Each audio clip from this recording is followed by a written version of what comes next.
we have some common areas that we never see landscaped. We never see anybody taking care of. We've lived in our neighborhood for 4 years.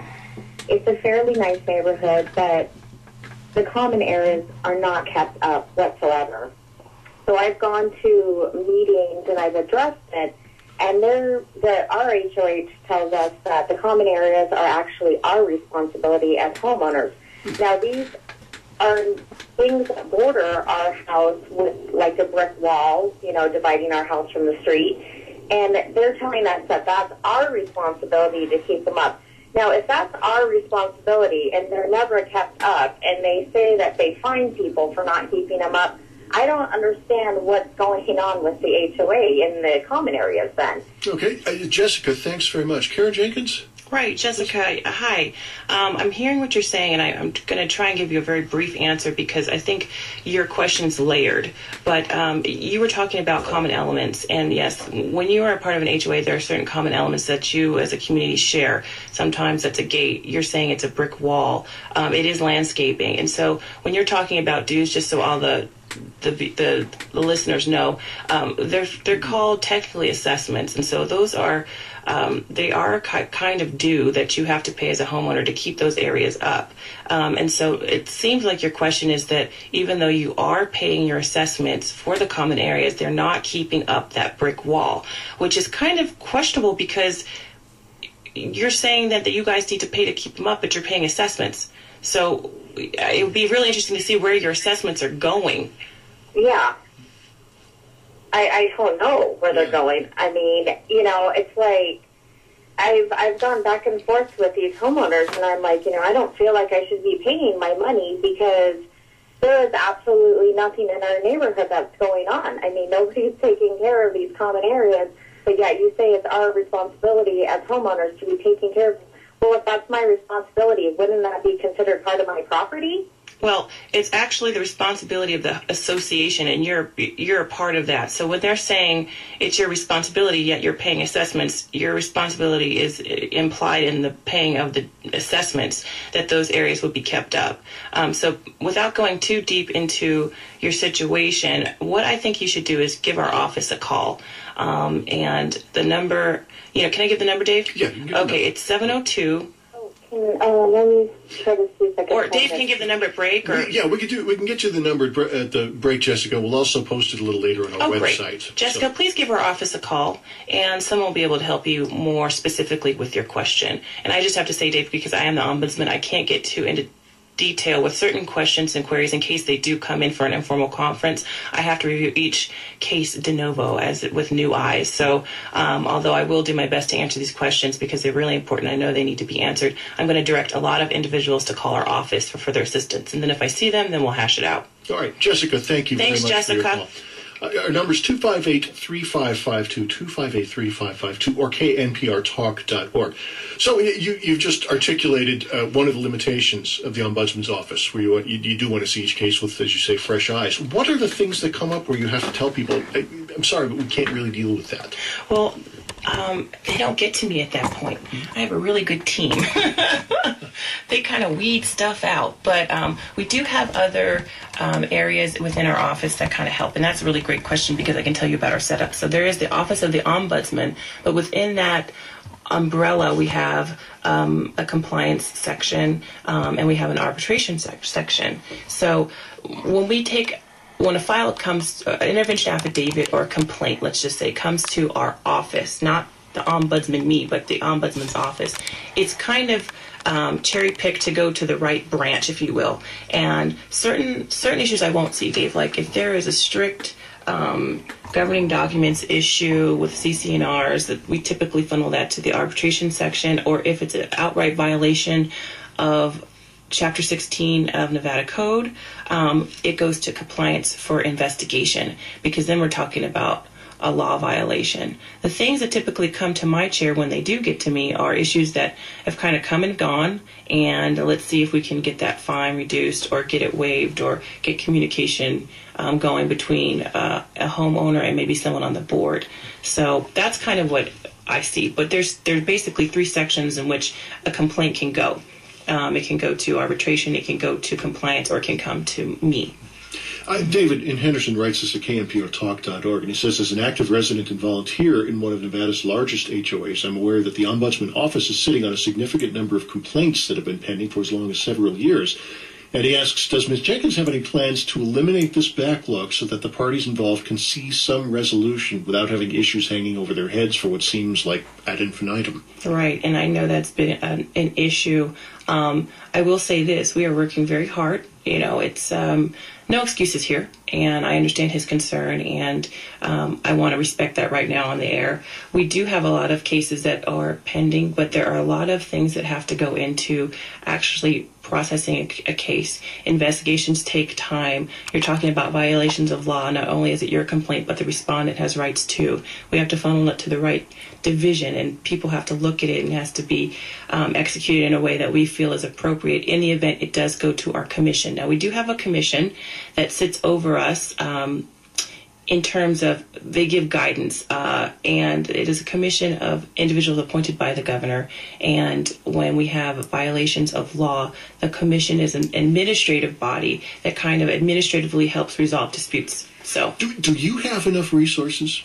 Does your office have enough resources to do this, or to maybe dig out from under that pile of... Does Nevada have enough resources, well, Dave? I know, it's a softball, but...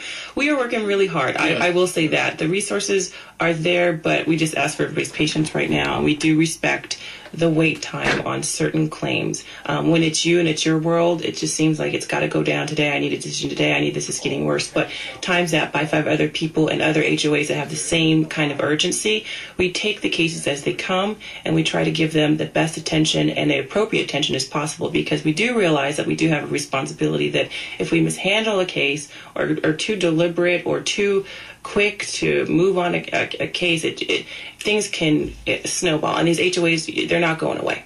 So we do also do our best to answer the phones and give people timely notice and write letters, and we are in contact with them in the interim of when they get a resolution to their particular case. So in the time you've been in office, as you say, roughly 6 weeks or so, what are the big issues that seem to be sparking the big problems? Okay, so the ones that I'm getting right now that are actually coming to me, let's see, without disclosing too much, really a lot. And I don't want to say typically because Dave would take them case by case, but the ones that I'm seeing more than on a mean or a median are homeowners who are upset with how their HOAs run by their board, because there are certain governing document issues or NRS 116 violations that they are seeing. So, how do you like that for an answer? Well, do you get any people's court kinds of things? Noisy neighbors? Absolutely, absolutely. You know, we're human beings here. We all like to listen to our music. We like to have our friends come over. We like to do our thing. And property is so personal, too. It's like that's your home. It's your sanctuary. And then when you get into an HOA, you realize I have to kind of still abide by certain guidelines to respect my neighbors. So it's a heightened level of responsibility that a lot of people, you know, it's like I paid the taxes, I bought this house, I don't really want to have to be on my P's and Q's all the time. Now, certain cases are just, you know, issues of paint, gates, you know, trash issues. I mean, but everybody's issue, I'm not going to minimize it. Everybody's issue is important and it's personal to them. So one person's paint job gone wrong is another person's, you know, Armageddon. I don't know. So that's, and I'm not trying to make a joke or make light of it, but property is very personal, and so everybody has their own, anything you can think of. I've been only here 6 weeks, but I've seen a lot of interesting claims, but we take them seriously and we don't make light of them. Especially me, because I come from a very diverse background, and I understand. I've lived in HOAs before. My parents live in an HOA. I understand what that's like. I've also been a renter before. I kind of know what it is to be here and have your place be your own place. And so it's kind of, you know, I understand. Bob joins us from Las Vegas. Bob, thanks for calling. You're on KNPR's State of Nevada. Yeah. Oh. Yep, you're right. Quite okay. Okay, thank you for your call. Thank you for hosting this program. Here's my question. The HOA in where I live, due to foreclosures, folks not being able to pay the fees, during the last 4 years, they've raised the HOA fee twice. Now, as it happens, we have a surplus of funds.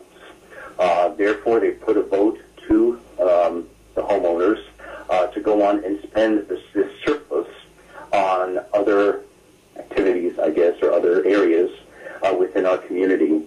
I would prefer that they go on and, save this, for a rainy day, but preferably to reduce our HOA fees back to where they were. Now, one thing so that's part of the question. The other issue is the fact that they've put a slate of items to, changing the CCRs and all these things, and it's on one whole slate, and either they all pass or they all are voted down. I would prefer that they vote on them individually, and so I'm frustrated by not having a choice on some of these options. I would like to vote for the changes in some of the CCRs that they're proposing, but not to spend this money on other things. But either you vote for it all or you vote it all down. So I wasn't sure how kosher this process was. And then finally, and I know I posed a lot here, the other issue is the fact that let me let you go on and respond to what I've said so far. Okay, very good, Bob. Thank you. Right. The whole notion of the model of governance, how they're choosing to put these things on, is that anything that you have some say in? Kind of not really, and I don't want to disappoint the caller, but when you get into an HOA, it's like you're joining a fraternal society where you guys decide to run this community in the way in which you want to. I can't get into too detailed advice, but what I would advise is that take a look at your governing documents and see how you've decided to run this community, what the bylaws say, kind of what your articles say too about voting, and what your internal documents say about that.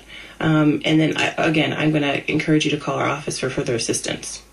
Okay, so Bob, I guess we sort of, Kara has touched on those. Your third question, very briefly. Yeah, I'm trying to remember. I lost that, part of that thought. And I think as this process has been voted on the last, let's say, 6 weeks or so, there have been updates on the vote count. So they're giving you the results of the tally thus far, and therefore it's almost, I just wasn't sure how kosher that was, because right now it's overwhelmingly yes, and it kind of discourages anyone who might have considered to vote no. They might say, well, why should I? What's the point now? And it almost seems like the HOA has been lobbying in their newsletters, and literature and emails to say vote yes, vote yes, vote yes. And I just wasn't sure. I would think in this kind of thing they really need to take a neutral stance. I wasn't sure if there was any guidance out there. Yeah, you could call our office for sure. Okay, right. Great discussion. Thank you for having. I'm glad Nevada has an ombudsman. I didn't know that. Thank you. Thank you for this program. This is terrific. All right, Bob, thanks very much for your call.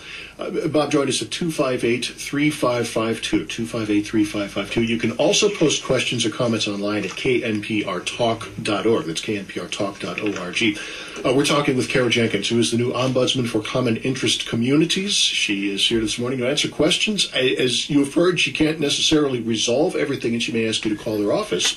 But she will tell you what her office can and cannot do and how you may be able to resolve some of that.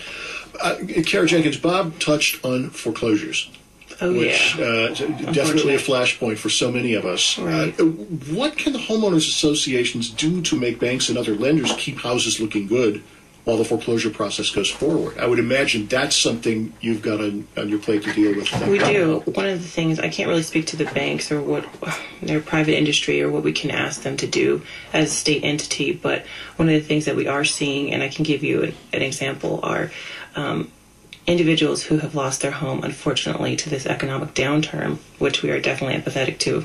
And you've got a house that's just, the weeds are growing and no one's taking care of the property, and then the other homeowners who have managed to stay afloat and keep their homes are having to somehow figure out how to pay to make this property look better, and they don't want to. And should they? And I mean, we get it. And so that's kind of the stuff we're seeing. Yeah. So when a house is abandoned like that, you know, just the weeds begin to grow, the grass turns brown, and so on, who is responsible to keep those things from going bad or keep the pool from turning green, things like that? Right. Then the board has to take a look back and see what they can do about it, because it's a community issue, it's a community problem. And so typically, maybe, I hate that word typically, let me not say that. What I have seen so far is that other individuals will be assessed a higher HOA rate to try to offset those costs. But another scenario is where, in the good fortune that someone does buy that house, they will be, the person who is now going to buy that foreclosed home will, if it's within a 9-month period, will encumber those expenses and the cost of that home. But that is a problem that we are definitely seeing. Yeah, and for those situations where somebody walks away from the home and just leaves it to the bank, in effect, even if the bank doesn't pay the homeowner's dues, it sounds like you're saying they will be collected eventually by the next buyer. Yeah. So that's there's something called a super priority lien that's out in the law, and I'm not going to get too deep into that. I would just say if anyone has issues with foreclosed property within their HOA, please call our office and we can have someone assist you on guidance and tips on how to deal with that. Yeah. Now we'll give you a couple of minutes to get your pencil if you want to get that number. We'll also have it online a little later at knprtalk.org. But we're talking with Kara Jenkins, the new ombudsman for common interest communities and condominium hotels, Nevada Real Estate Division. She has been on the job as ombudsman for a couple of months, but she's here this morning to answer questions about homeowners associations, how they're run, and what your options might be if you've got a grievance of one sort or another. You can reach us at 258-3552, 258-3552, or post your questions or comments online at knprtalk.org, knprtalk.org. More conversation and more of your calls in just a moment. This is KNPR's State of Nevada. Support for Nevada Public Radio comes from Southwest Gas. Customers who sign up for My Account, paperless billing through My Account, save time and postage. Information is available at swgas.com.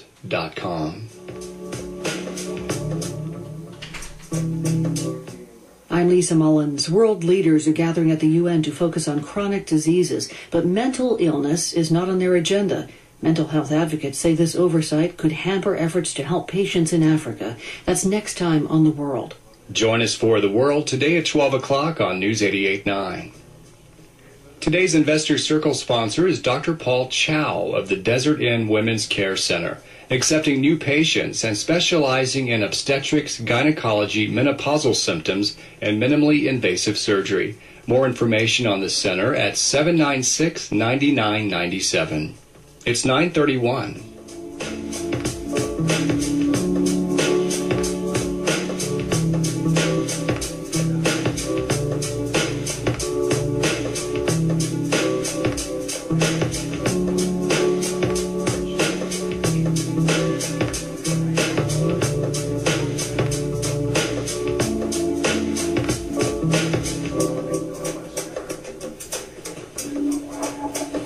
Welcome back to KNPR's State of Nevada. We're talking with Kara Jenkins, the new ombudsman for common interest communities, which is to say the ombudsman who will help you deal with homeowners associations. If you've got some questions or some comments you want to route our way, you can do that by calling us at 258-3552, 258-3552, or knprtalk.org. Okay, now you've got your pencil handy. So, Kara Jenkins, what's the number? Thank you, Dave. Okay, so everybody out there, if you have a specific question regarding your HOA that I probably cannot get into over this talk radio, please write down this number. I want you to give my office a call. The number is, of course, area code 702-486-4480. Okay, so it's 486-4480. Yes. And again, if you don't have your pencil handy and aren't writing it in the dust in the dashboard and such, we'll have that posted at our website, which is knprtalk.org as well, knprtalk.org. The office you run, Kara, offers all kinds of training for HOA officials. What does it train them to do? Thank you for asking. We do a lot of other exercises in helping people understand their rights and responsibilities under the law and governing documents, and part of that is a heavy part of that is a training component where we give educational trainings to those who are interested who live in HOAs or members of the board. And we just recently wrapped up our summer series, and so that's where we have free trainings open to the public. We post them on our website for anyone to come to either our office at the Bradley Building or the Grant Sawyer Building here in Las Vegas, and you can learn about it. And we are working on publishing a user-friendly manual for those who are in an HOA to kind of know what their rights are, who they can contact, directory information, kind of understanding the whole complexities of what it is to be an HOA. Yeah, and we also do continuing education for community managers. Community managers play a huge role in this kind of HOA scenario, this world that we live in, because they typically are in between the board of directors and the homeowners. The community managers help the board run the day-to-day activities and manage the property. So a lot of times those are the first points of contact that the homeowner will have with the board, depending on how big your community, your HOA is. Do people often, in your experience, get elected to the board and then not necessarily understand the law and how to read the accounts and such? I mean, is that a part of what the training is about? That's such a great question, because it's being on the board. It's a tough job because it's voluntary. You don't get paid for it, and you're held to fiduciary duties of loyalty and care, prudent judgment. And so in our manual, in our trainings, we talk about making sure that perhaps you have some individuals, because every community is a resource, that people on your board represent certain professionals that might understand, like accounting and budgets and reserve accounts and planning, and that might be someone, the neighborhood CPA, or someone who has experience with numbers and spreadsheets and accounting. Someone who might kind of have a familiar background in law, that's fine too, but just individuals that might have a little bit more experience in running an HOA, because it is a lot of work. It's not easy. It's not. 258-3552 is our number. Joe joins us from Las Vegas. Joe, thanks for calling. You're on KNPR, State of Nevada. How are you folks doing today? Doing great, thank you. Hi, Joe. How you doing? I just got a real quick question. I bought a home about a year ago that was pre-HOA when I bought the house, and about 6 months ago it became an HOA. Now, my house is a different color than everybody else's, and now the HOA is saying that I have to repaint my house for the HOA because it's an oddball color. Now, my question is, can they make me do that because it was pre-HOA that the house was painted in? So I guess the question, Joe, is are you grandfathered in? Correct. Yeah. Kara Jenkins? Oh, Joe, you're not going to be happy with my answer, but I'm going to say, can you please call our office for further assistance? Oh, that's not a problem. Because I might see you soon. But yes, like Dave was saying, there's questions we get. This is stuff it's common, and so Joe, just know that we'll work with you on your situation. You're not alone. You do have governing documents that now run your community. Do you guys have common elements? Tell me how it turned into an HOA. It was voted in because more people, a lot of the houses in the area were foreclosed, and a lot of people started buying them and all that. And the community just got together and wanted to form something and form an HOA to help keep the grounds for the rest of the foreclosed homes that were still there clean, and because it's a nice neighborhood. Right. And we wanted to keep it that way. And we agreed to the HOA and all that, but I didn't think the color of my house would be affected in the HOA. Right. I think you're a good candidate to come into our office and see if I can help you. Okay, that's not a problem. Right. And so you do have the number? Yes, ma'am. Okay. Yeah. Okay, Joe. Very good. Joe, thanks so much for calling. 258-3552 is our number. The Ombudsman direct dial is 486-4480, 486-4480. Again, that'll be on our website, knprtalk.org. Kara Jenkins, you have complaints risen since, you look back at the history. I know, again, you're new to the position, but as you kind of look at things over time, have complaints risen as the Great Recession has sort of settled in? Are financial strains making for worse relations in many neighborhoods? I don't really have a comment on that because I am new into it, and I don't know what my predecessor processed. I have stats and numbers for reports that we give that are public, but Typically, let's see, I'm trying to recall off the top of my head the statistics of the last Ombudsman's report, and so I'm not going to quote it, but we do get a considerable amount of files. The gentleman who called earlier who said, or he emailed that there are cases pending. Yeah, we get a lot. And so I don't want to quote a number, but we do get a lot. And so I don't know if that's based on the financial economic downturn that we're seeing now, but I don't think that would be, I think that would be really, I mean, I could see the connection there. Yeah. Yeah, but give me some time. When we interview by December, I'm sure I can give you a little bit better feel of what this is, the effect of the economy is having on people who have their complaints come to me. Yeah. Have a better sense of where things are moving. Let's go to McCall next. McCall joins us from Las Vegas. Thanks for calling, McCall. You're on KNPR, State of Nevada. Hi, thanks for taking my call. Certainly. Just have a quick question. My HOA comes around once or twice a month and takes pictures of houses that are not up to regulation, or, there's something like they left their trash out longer than they should have.